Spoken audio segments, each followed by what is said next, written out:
I'm here with Gabor Gastoni. He's the filmmaker behind No Way Out, quite a powerful documentary. Welcome to London, welcome to our festival. Hey Steve, thank you for having me here. I certainly appreciate it. No, well, we really appreciate you coming here. We know you've made a long journey. Very powerful, hard-hitting documentary, Gabor. Thank you. If you wouldn't mind giving us a brief synopsis of what this film's about. Yeah. Essentially, before I begin, I should let you know that Vancouver has a drug problem that's been going on for many years. And I did a bunch of photographs in that area over a 10-year period, produced a book, and I thought, gee whiz, it's time to do a film. It would be an incredible film. So I met two couples that I asked if they would be interested in participating in the film. Yeah. And these couples are both addicts in midlife. We tend to associate addiction with young people a lot, but these folks have been addicts since childhood, and they've stayed together as couples and help each other out. And they're in their 50s, which is an unusual situation because they've lived that long. And so I thought this would be a great film, and sort of over a 5-year period I filmed them, usually on a weekly basis. Went to each couple had a separate residence in the same area of Vancouver. Yeah. And I would go to their rooms, and sometimes they'd be available for filming, sometimes they wouldn't be. It was always a hit and miss kind of thing.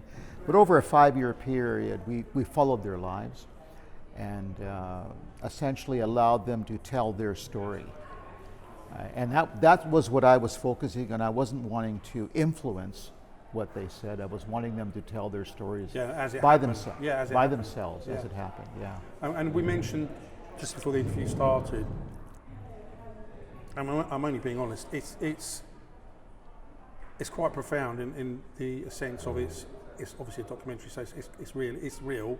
Yeah. And these people have led pretty tough lives, and obviously as time goes on, yeah, it's quite nihilistic. That's the word I used, and yeah, I'd wonder how, because you must, I think, I've spoken to hundreds of documentary makers who've filmed all sorts of things, some of them quite difficult subjects to deal with, and I guess the question the thing I'm getting to is, how do you sort of deal with that? Because this is your first actual film. You're a photographer by profession, and then you morphed into this, didn't you? Yeah, I got into this. So you've really got no experience of how to deal with this kind of, this is a big, deep subject to go in as a first. Yeah. So, presumably sometimes you're going home at night and thinking, my God, this is really quite tough. And how do you cope with that? Yeah, it's, I really believe that a documentary film should try and explore difficult areas of our life, of our world, in terms of, not necessarily difficult. There are wonderful things as well, beautiful things. But unearth, I always think of the word to unearth, Yeah, I want to unearth kind of the human condition, and the human condition is the same in every environment. And in this environment, we have a very a difficult situation in terms of people involved with drugs. And for me as the filmmaker, it was difficult, I admit, but doing a lot of these shots and doing this stuff. But as their stories became more understood by myself, I started to understand why they were addicts and why they were in the position they were in, and I began to realize that these are really good people. They're people like anybody else. One of the people in the film came from a very well-to-do family in Vancouver, and you wonder why they wind up in these situations. But essentially what comes out in the film, and this is a thesis that many psychologists have today, is that people turn to drugs because they were abused as children early on. And this creates an incredible trauma in their psyche, and therefore in an effort to relieve that psychological pain, many young people turn to drugs as a mechanism of dulling the idea of what happened to them, or forgetting the idea of what happened to them. a couple of the people in the film, they go back into their childhoods and talk about what they had happened. And like Harry, for example, was in a Catholic reform school in Ontario, Canada. And he talks about all the little children that were abused by the priests. And yet he talks about people there that were abused, but he actually is talking about himself. Yeah. He was afraid to say that he, in fact, was abused. Yeah, it was somebody I knew. Yeah. Or this little friend, or, Yeah. these kind of things come out. And so in some ways the film was also a therapeutic exercise in terms of them telling their stories and going back. Because often when you go back to trauma as an adult, it appears differently than when you're a child. Of course, yeah. And when you're an adult and you actually analyze it, you can maybe put a different complexion on the trauma. And my friend Dr. Gabor Mati, same name as me, he's a Hungarian international specialist in addiction. He's a doctor, and he's doing a lot of work with ayahuasca, a drug, a Peruvian drug that is administered to people with addiction problems, that takes them back to their childhood, that takes them back to the moment of abuse, and they're able to recognize the nature of that abuse from the perspective of the adult rather than the child. And it's had some therapeutic value, so it's something that I found it helped folks that were in the film speak about their lives. And do you kind of wish that, I'm sure you would have made this film anyway, but dealing with that subject matter, do you think that perhaps you could have done another documentary first, then led on to this? I guess what I'm trying to get at is to get you into the mould of actually making documentary films, rather than going straight in with a subject matter that is quite difficult to deal with. I have no idea why you decided to choose this as your first one. Obviously there's all sorts of reasons, but I'm also guessing there's any number of films you could have made as documentaries, but you decided to go with this one. Well, I was in Does that. That kind of make sense? I don't know. I know. Yeah, I know what you're saying. I was in that milieu. I was in that. I was photographing that area for years, and I thought it'd be a natural thing for me to make a film, because what happens with photographers and other artists is we have an exhibition of our work. Yeah. And it's up for a month and it's gone. The impact of that particular perception, and I'm a documentary photographer, has a very short life. Yeah. And that's what I got into, making these photographs into a book. I thought, well, this will preserve the exhibition. It will preserve the feelings that were generated in the photographs.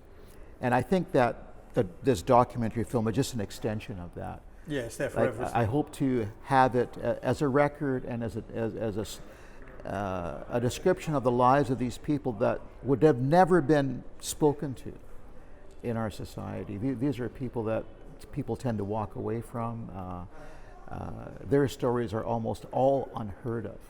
And some of them are fascinating. When you get into the documentary, you hear them tell their stories, and it's amazing how significant they are. And so I thought the documentary film would not only take us into these areas, give society a better understanding of drug addiction. In the book that I had, you could flip from page 1 to the end of the book, and it's almost like walking the journey that I walked for 5 years into the rooms of these various folks that were being photographed. And I think the documentary takes you into an area that you would not normally have gone to as a viewer. And did it challenge or reassert your beliefs when you made this? Because the subject matter is quite I keep saying, it's very difficult to deal with. And your Christian beliefs, I know we talked about this. Did it reaffirm those, or did it make you question? I hope that's not too difficult a question, because you're seeing some of the worst of mankind, aren't you? Not the people, but the effects of what's happened to these people. No, I agree. I agree with that. And as a Christian, it was very difficult for me and very puzzling for me as well, because one of the characters in the film did actually pass away at the end of the film. Yes. And it was very difficult to deal with that. And one wonders, did he actually come to see God at the end of his days, or what happened in that room where he passed away? And I'd like to think that I was help to these people. I've always believed that you look for God in the most difficult places, and that's where you'll find him. You don't very often find God among the very rich, the very famous. I think one finds God in those that are hurting and suffering. And there's certainly the folks in this film are hurting and suffering. And I felt an incredible spiritual feeling as I was doing this work. Like I actually felt, as previously with my photographs, that sometimes it wasn't actually me taking the photo. I felt I was, in a sense,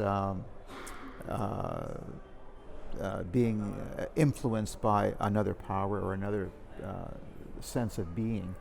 And I had great joy in doing some of the footage for that reason. And there's another thing that many photographers realize, particularly for me, is sometimes when you take an incredible picture, two things happen. Number one, you have an incredible feeling of elation, personally, of an incredible feeling of joy at that moment. When you get that shot you really, really wanted. Yeah, but it's the two things play together, and that's on top of all the terrible pictures you've already taken. Because not every image gives you that incredible sensation or euphoria. But whenever you take that in fact, your post of this one is a brilliant example. Well, thank you so much. It's a stunning picture. Yeah. Sometimes when you take that picture, you have this incredible feeling of euphoria, and also you have the sense that maybe you didn't take the photo, that there was some influence. Right. Okay. And to me it explains the mystery of photography. That those two items to me is the mystery of documentary photography. Essentially, is that number one, you have a feeling of euphoria, and number two, you realize that maybe it's not you, maybe it's something else took that photo, and that's the mystery to me. And I go back to taking pictures because it's incredible to want to recreate that feeling time and time again. And sometimes those times are so far apart, where you take a great photograph and you take so many terrible ones in between. And despite all that experience of photography, your profession, you're going to make a moving film. Yeah. So I know you've got all that experience, and I'm sure that helped massively. But were there still any surprises in terms of did it go? Actually, filming, did it go the way you thought it would go? Or was it all a complete surprise? But no, I had to learn how to do filming, and my earlier footage was absolutely horrible. I had to learn how to use the camera. Basically, but the framing and knowing how to shoot must have helped massively, surely. Well, if you're a photographer like I am, I have a sense of composition, of lighting. I look for two things: composition and lighting. And we were using natural light throughout the whole. Yeah, it's all natural light. All natural light, and natural light can be beautiful. And we've got some lovely light in these rooms, so that was a big thing. The big challenge I had was sound. I started to realize early on that my sound was very poor quality, and I don't have a film crew there. I don't have all kinds of people helping me with microphones and stuff like that. If I had that, we never could have got the footage. No, because you couldn't have got it in there, could you? No, we couldn't get it in there, and they wouldn't have behaved the same. Yeah. They had to essentially develop a sense of trust with me for them to display their lives as we did. And the paradox of actually the sound side, I'm only saying this from people I've interviewed, if I ask any filmmaker, if they could, not any, but a lot of filmmakers, if they could have done things differently, an awful lot of them would say the sound. You just don't realise until you're making it and in post just how crucial that is. Yeah. But having said that, I understand completely why it wouldn't have worked for this, because wouldn't have worked. You couldn't have got the equipment in, and they might, like you say, they may not have had the trust. I wouldn't have got into the hotel. Yeah. Because a lot of these hotels have incredible issues with the authorities in terms of permits and fire regulations, and so any kind of publicity or filming in the building was really difficult. So you had to walk in as a friend of these folks, and And that really helped. And the other thing that really helped with this type of documentary is because I have had polio as a child, and I walk with crutches. And I think the people that I filmed felt my own vulnerability, and they sensed that I was imperfect as Interesting, well. yeah, I wonder, yeah. And that kind of gave them the ability. They knew that I had gone through suffering Some as more well. trust, I guess. Yeah. Be, yeah. And so I think that really helped. I think if there was and many people have tried to photograph in this area, and they're just not allowed in there. People just don't allow them in, and unless you have that trust. And I think that really helped me to do the film. And despite the subject matter, what positives would you take from making this film? Well, one of the positive things is the incredible ability of the human spirit, to overcome adversity, to overcome, which basically is childhood abuse and all these various things, and live a life that maybe not essentially a meaningful life, but a life that these folks lived. And my thing that gives me the greatest satisfaction is I'm able to tell this story to people that can look at it and see this thing, and that to me is the power of documentary. And I think cinema in the modern world is an incredible art form. I think it is the preeminent art form of our era. I totally agree. Yeah. Because it's so accessible, and of course, the cost. I know we're talking kind of. Well, I was half-heartedly about not half-heartedly, factually, that you can shoot a film on a good mobile. I know it's not the same, of course. But the fact is that you can do it, and you can get a decent film from that if you know what you're doing, and obviously in post. But that to me is a good reflection on how the technology has changed to such a point where you can get a very good digital camera at relatively low cost. Yeah. This is kind of the path I see for myself in documentary filming, is working with small cameras, intimate, interesting stories. And that's all kind of. I don't see myself as someone that's going to have 100 people on a set. I see myself as a single person with a camera, and creating this footage. And of course, when I had all this footage done, I had this massive footage, and as a photographer, I could not put the story together until I met Daryl Bennett, my film editor, who watched it all and says, "Look, we got something. We got a story." Thank goodness you brought in an editor. And what I mean by that is, again, that's quite often a mistake of filmmakers. No, those filmmakers are watching this. Don't feel patronised. What I mean by that, again, this is just my experience. I'm talking to lots of filmmakers, and an awful lot of them will say, "Yeah, I edited it. He got a pretty decent job." And I would always say, "Would you wish you brought in another editor?" And virtual will say, "I should have done," because what they will do is be honest and brutal. Yeah. And they will. You might say, "Look, this is the best shot I've got to keep in." They're going to say to you, "No, it's got to go." Exactly. And they're going to look at it with a dispatch. They're dispatched from it. Yeah, exactly. And I think you've got to trust them. The hardest thing for a photographer, if you're going to do a portfolio of say 7, 8, 10 images, how do I pick my best picture? And sometimes you have an emotional attachment to a certain image, but it might not be your best photograph.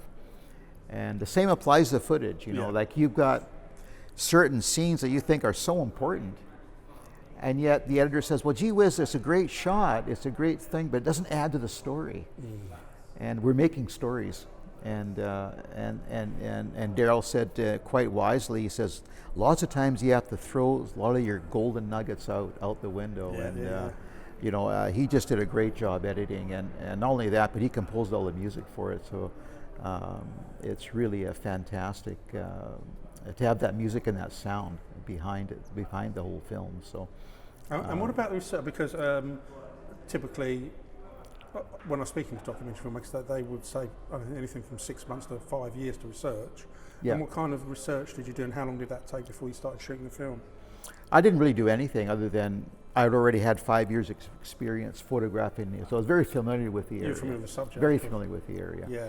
And I've been kind of a fixture down there, and so it was not a new thing for me. I'm actually working on 2 other new types of documentaries where I'm going to have to do more research. And can you talk about them? Or not? Oh, sure. One of them is to do with the last polio children in the world, which Yeah. is I'm quite fascinated. Yeah, I know in. we spoke about it. I was in Ethiopia recently, photographing very young children that have polio.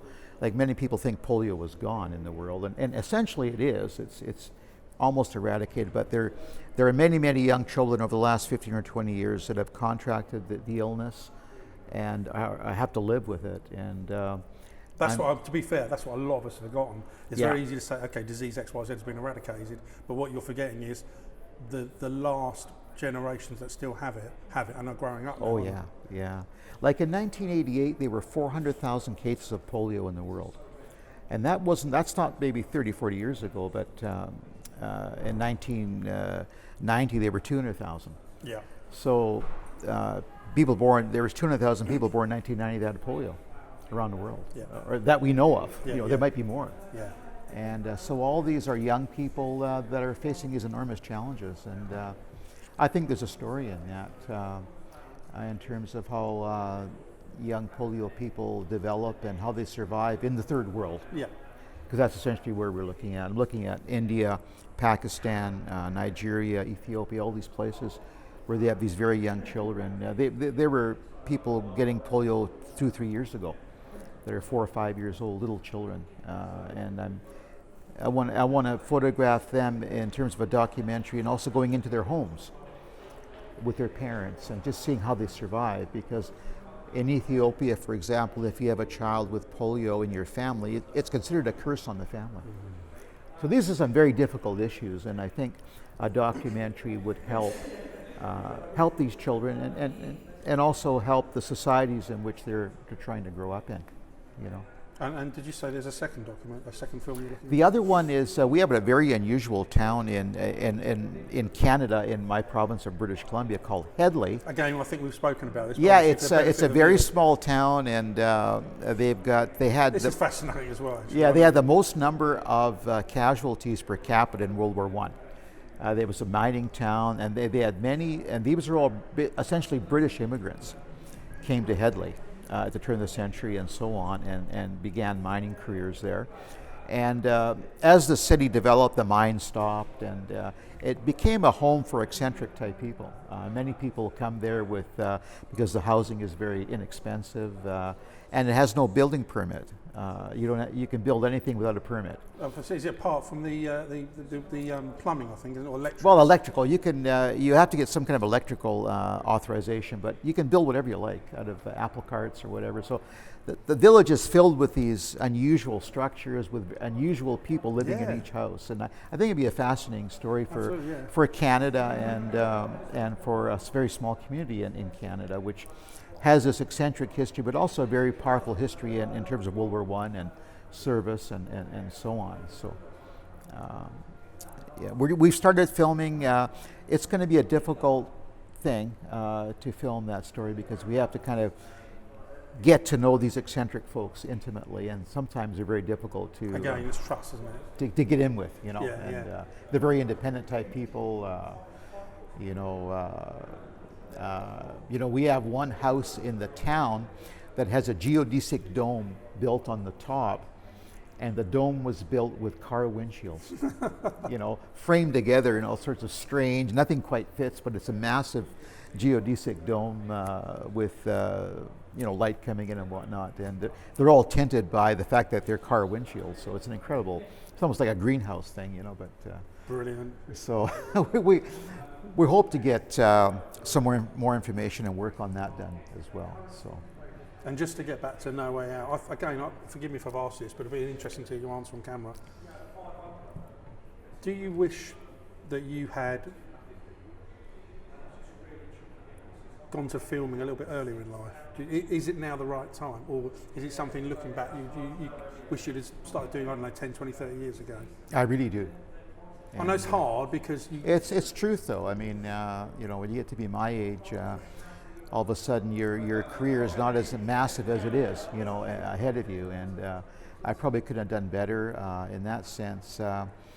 But it's never too late, and a lot of the experiences that I bring to film and to photography are a result of my life growing up with polio and so on. And I was also in the business world for many years, and I did very well in that.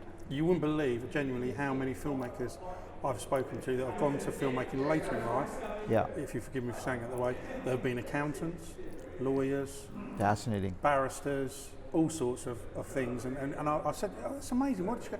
And they've all said the same thing. We wish we would have done it earlier, but the time wasn't right. We needed the money, and Yeah. you know, but my passion really was to make films, and that could be narrative features or it could be documentaries. But it's incredibly interesting how many of them do that, Yeah, and yeah, they're all very talented individuals. yeah.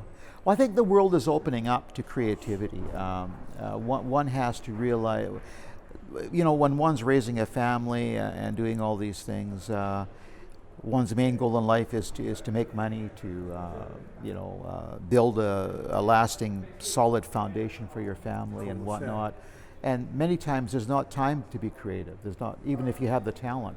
You know, not everyone is willing to starve at an early age to get into this field, and I never did, because I had these responsibilities. As well, absolutely. It's the same for me. And what can you do? But you have to keep on going, and you have to keep working, and you have to be inspired. And I think there's a good few. I think I have a lot of work in me. I know in the photographic field I do, but also in the film genre, I think I can contribute. So I'm really looking forward to making that happen. Gabor, congratulations. Thank you, Steve. Thank you very much for that. And It was thank you very great. much for your wonderful film. Well, thank you for the wonderful job you folks are doing here at Film Fest International, and I'm honored to be here. What is it about dope that makes someone addicted to it? Just as like having sex. When I was 16, we started using crack. I've been married twice. Both my wives died from drugs. I think if we're doing a film, we have to be very sensitive to the person, because all human beings have dignity and they have a story. I used to own a house on the island. I had a truck, a house, you know, an old lady. It was normal. I really didn't have time to dabble in drugs until I got here. Do you initially, in your heart, want to quit or not? I'm 6 years old till now. I'm still doing the damn drugs. I guess I am addicted. Hey, what did you say?